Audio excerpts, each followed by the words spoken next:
agarfa no quiere mirar. Si agarfa no quiere mirar.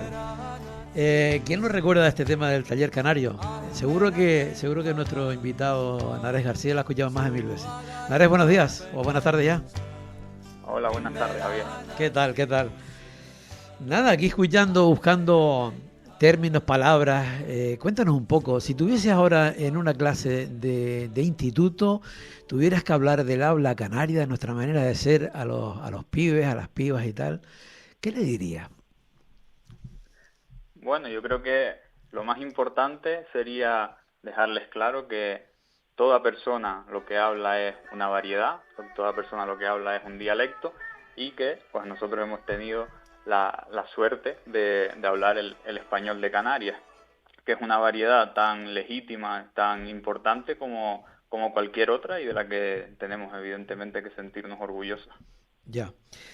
¿Cómo ha evolucionado nuestra habla, Nares? El otro día tuve la oportunidad de ir a una presentación de un libro precisamente de palabras que se habían perdido, cómo se pueden mantener a lo largo del tiempo en Fuerteventura, y términos como que aún se mantienen, términos aborígenes o indígenas canarios, ¿no?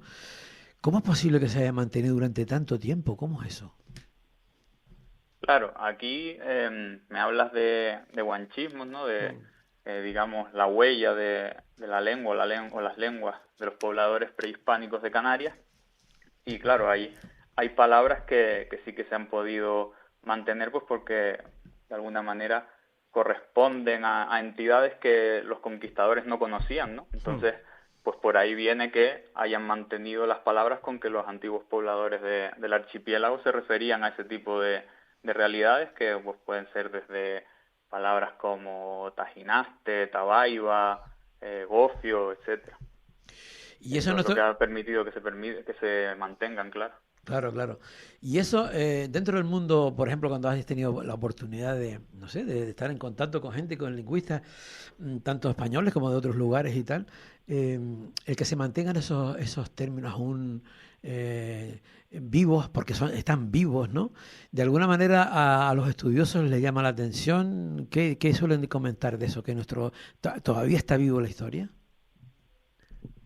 Sí, bueno, yo creo que no sorprende demasiado tampoco precisamente por esto que comentábamos, ¿no? Pues en todos los procesos donde hay conquista, hay colonización, pues esos conquistadores, esos colonos, traen una cultura, traen unas realidades que conocen y en el lugar al que van, pues se encuentran con realidades que no conocen y que por lo tanto tienen que nombrar de alguna manera y precisamente por eso utilizan esas palabras de los pobladores antiguos de esas zonas y precisamente mientras esos referentes sigan existiendo, lo más normal es que esas palabras pues también existan, porque al final lo que determina en muchos casos que se pierdan palabras es que los referentes para los que se utilizan, ¿no? A los que nombran, han desaparecido. Por ejemplo, se me ocurre hoy en día que ha cambiado mucho la realidad, digamos, económica del archipiélago, que ya no va tanto ligada a la ganadería, a la agricultura, sino más bien al turismo, al sector servicios, etcétera,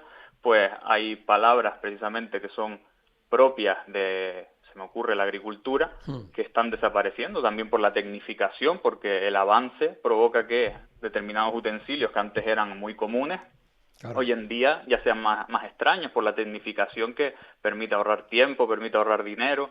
Y pues yo, por ejemplo, hago a veces la pregunta en mis clases de dialectología de la universidad, les pregunto al alumnado si saben lo que es una guataca, ¿no? Por ejemplo, y mucha gente no lo conoce. Y todo esto pues viene, ¿no? por esa razón que te comento, pero también porque gran parte del alumnado también es urbano y en determinados ambientes, ¿no? En ambientes urbanos no es tan común conocer ese tipo de utensilios. Yo sí lo conozco porque, por ejemplo, yo iba con mi abuelo a los canteros y allí pues él me daba la guataca y por eso la conozco, sí. No por otra cosa. Sí, entonces sabes exactamente lo que es. Mira, pero claro, Nares, estás hablando, claro, es un mundo más urbano, pero que de alguna manera también han desaparecido, eso es lo que tú estás comentando de las formas, la agricultura, en fin, la propia vida que había antes, que generaba una serie de terminologías o de términos que ahora no lo utilizamos, ¿no? En eso es verdad. pero también, ¿cómo diría yo? También en esa interrelación, ¿verdad? El que viene de fuera también trae sus propias formas. Entonces, como en esa conexión de las palabras que aún tenemos nosotros con las que vienen de fuera otros pueblos que traen la suya, ¿qué es lo que pasa en esa mezcla? Claro, aquí lo que ocurre es que se dan casos de contacto de lenguas o de contacto de dialectos. Entonces, claro, siempre que entran en contacto, pues manifestaciones lingüísticas se influyen unas a las otras. Y eso es muy normal.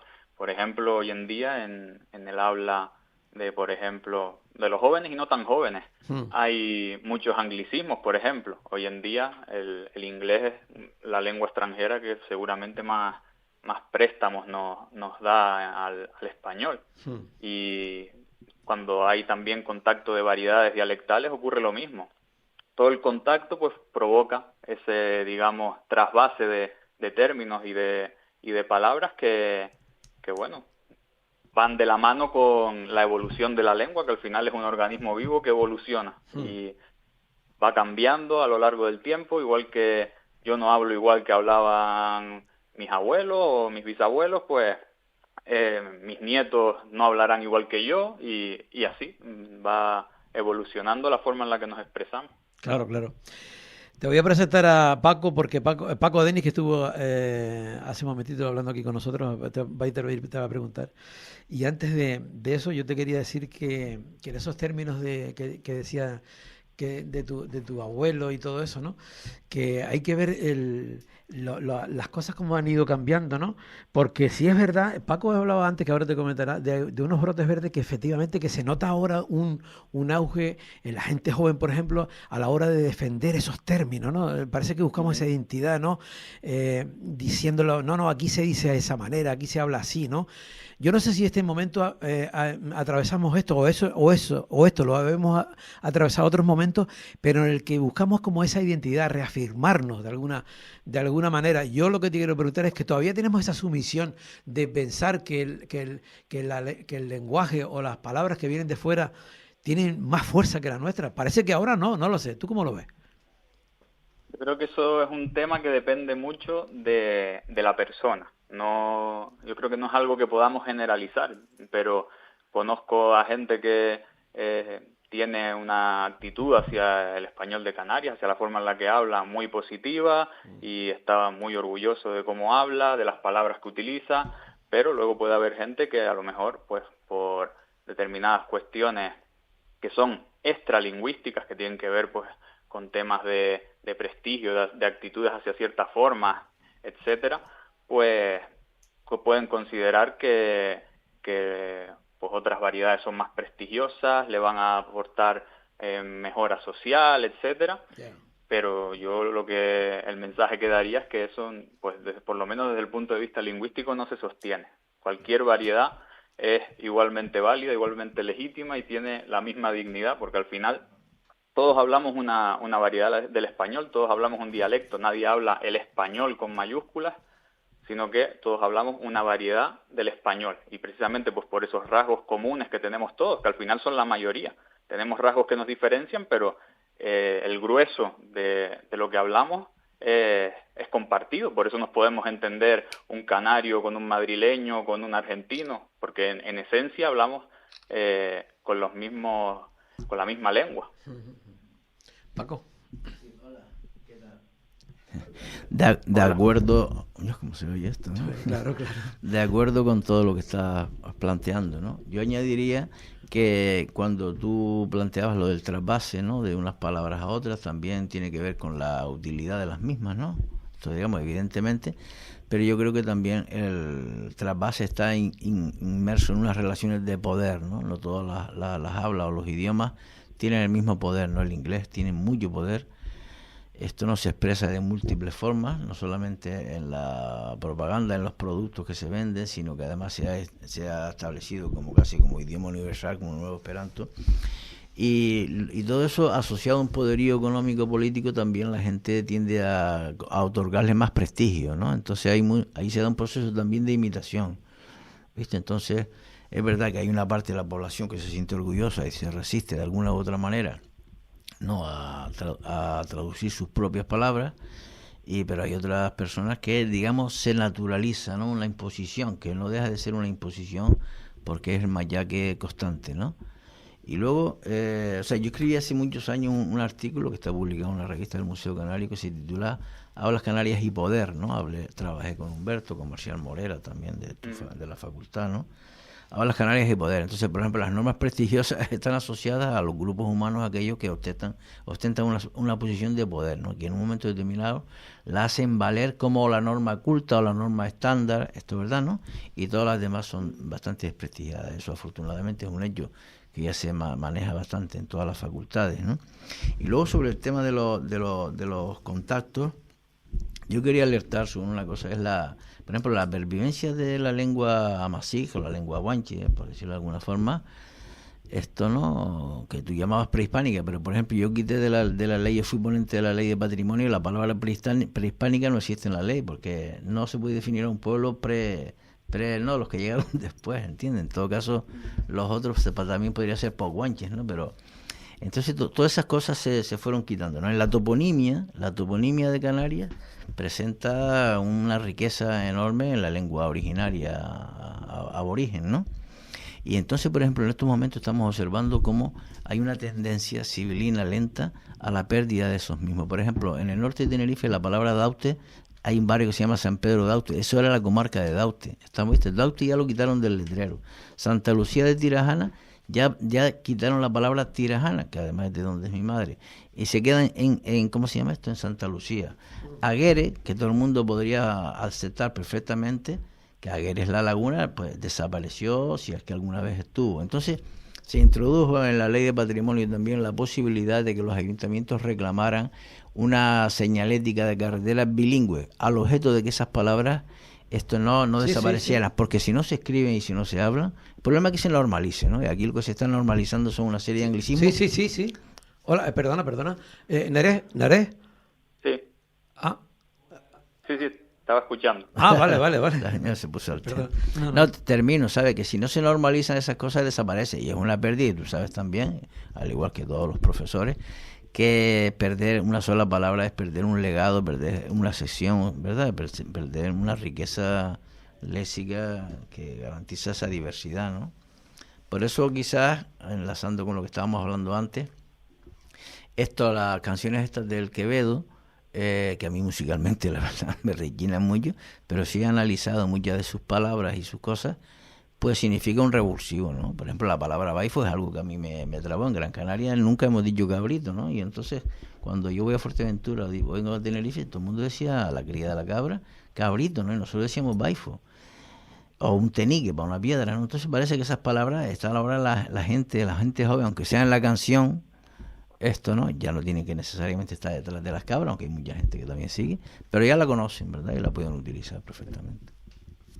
Sí, sobre eso que comentas, es verdad que el hecho del trasvase o de las influencias cuando hay contacto de dialectos, contacto de lenguas, pues depende efectivamente del prestigio y del poder también, pues, efectivamente. De la posición dominante.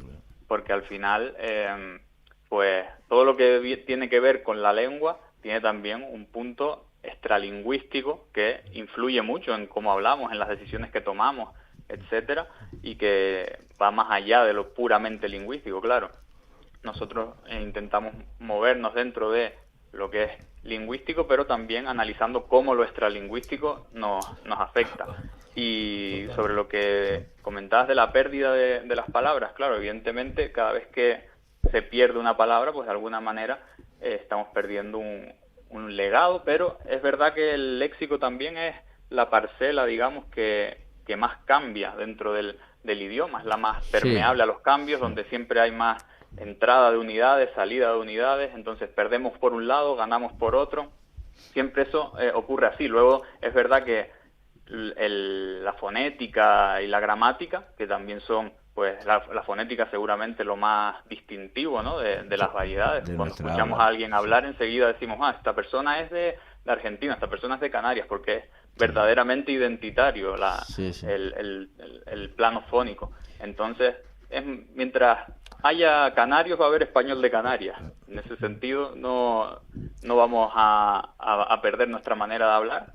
Es verdad que va a tener pues las evoluciones que vienen de la mano del mundo hoy en día, de la globalización, que cada vez hay más contactos, no solo con la península, sino con otras latitudes hispanohablantes, y eso está haciendo que también pues tengamos mucho contacto y con esas otras variedades y tomemos palabras de ellas, etcétera. Sí, pero también es evidente que para que una palabra no se pierda, tiene que elevarse a la categoría de utilidad en lo público también, ¿entiendes? Los medios de comunicación, ¿verdad? Esto en la política, Sí, ¿no? Que la gente un poco se vea refrendada en que esos medios hablan como yo hablo y no hay que establecer ningún tipo de complejo, ¿no?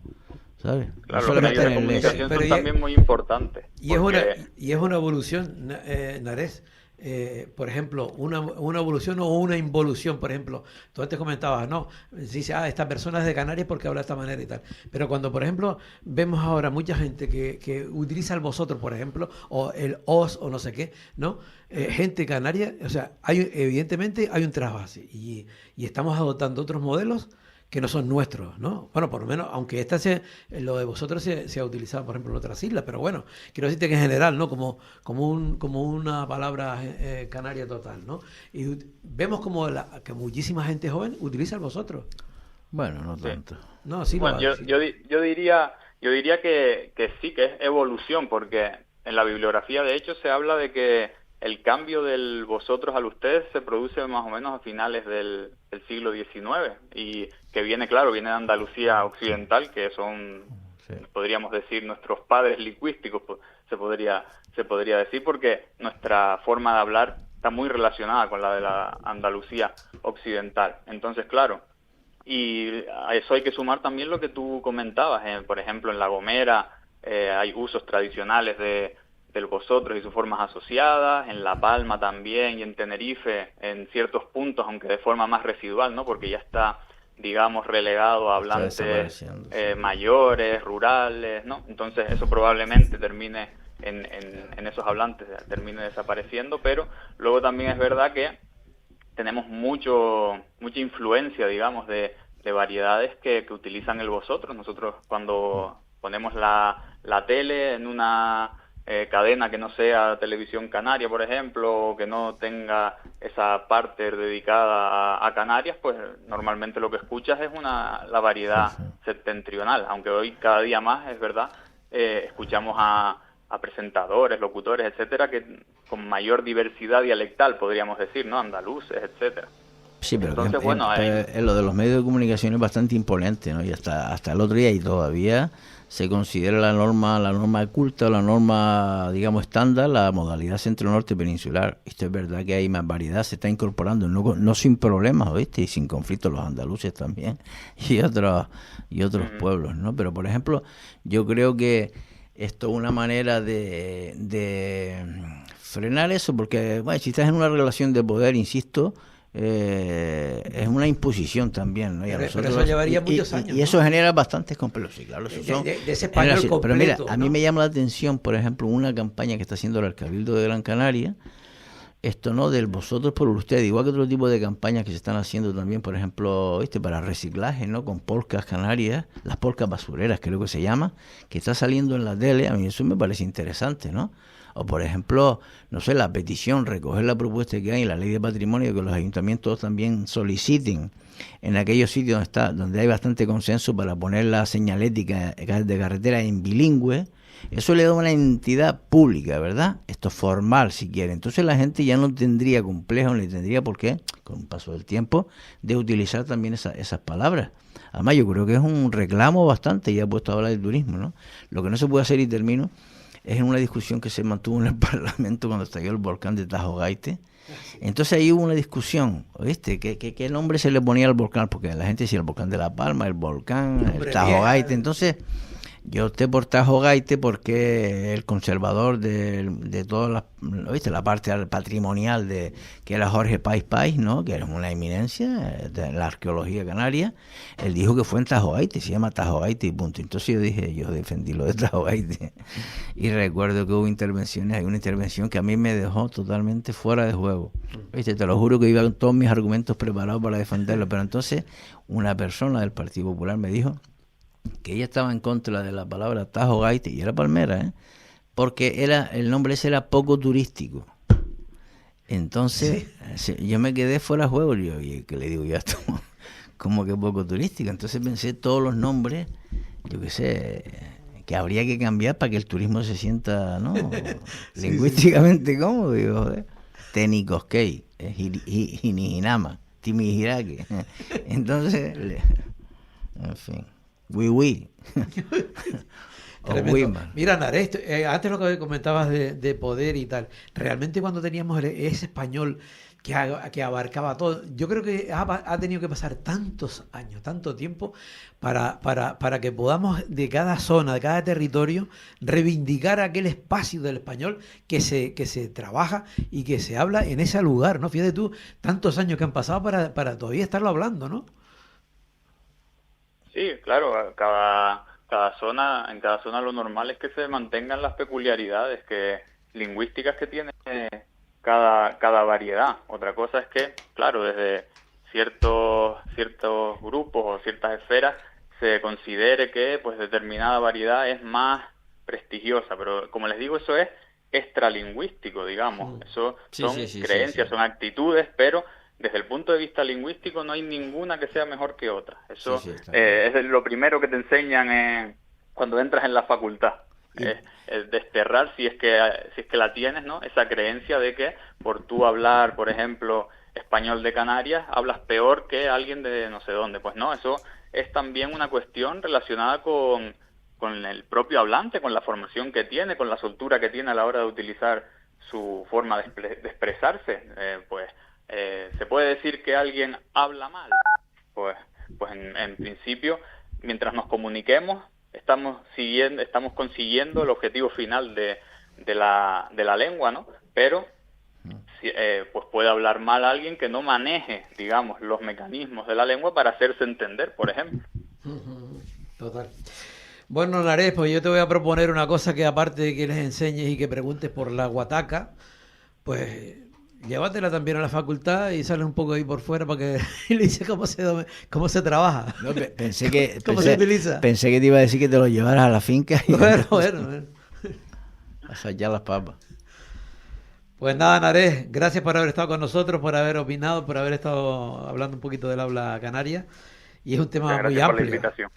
Es un tema muy amplio. Amplísimo. Bueno, otro día te llamo y seguimos hablando del asunto, que esto nunca acaba. ¿Vale? Perfecto, encantado. Bueno, muchas gracias. Gracias. Feliz día de Canarias. Chao. Igualmente. Bueno, pues nada, nosotros hemos llegado al final del programa del Rompeolas. Y ¿qué les digo? Que vamos a esperar 7 días, volvemos con otros temas, que intentamos siempre que sean temas interesantes, temas que nos gusten, que nos llamen la atención. Y hasta entonces, pues siempre ese saludo del equipo del Rompeolas, de María Rodríguez, de Asís en Portugués, de Néstor Torenzo y de quien les habló, de Javier Rodríguez. Ya saben, 7 días, el Rompeolas, porque aquí aún se huele el sol. Chao. Estás escuchando El Rompeolas con Javier Rodríguez.